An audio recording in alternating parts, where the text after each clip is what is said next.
mələyim, apaq diləyim, özün kirəyim, Pərizad, Pərizad. Güzel mələyim, apaq diləyim, özün kirəyim, Pərizad, Pərizad.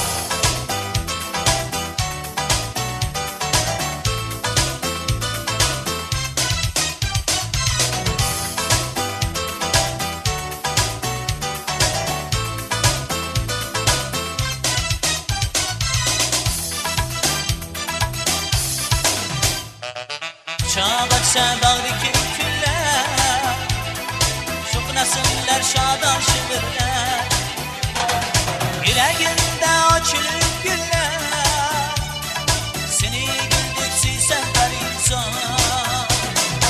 Alem alem bağışlar çırayı, yıldızlarga bulup irketar, semalarda ser eylese ay, seni aydek süsen Pərizad.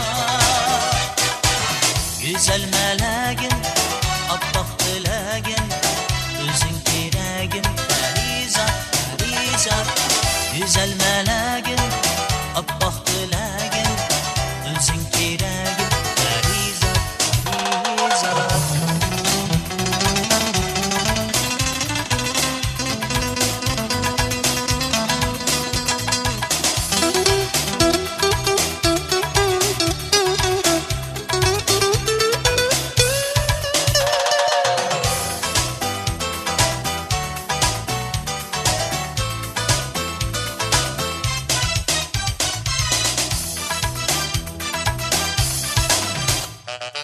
Muhabbetten söz açken çağlar, güzellikке bürken sabalar, ayımızga küçükse tağlar, seni daldek süysen Pərizad.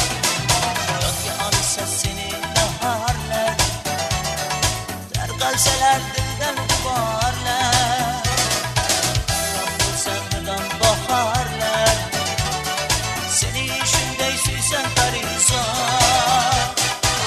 Güzel mələyim, apaq diləyim, özün kirəyim, Pərizad, Pərizad.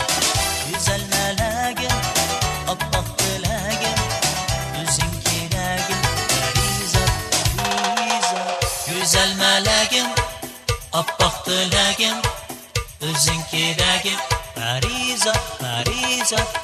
Güzel mələyim, apaq diləyim, özün kirəyim, Pərizad.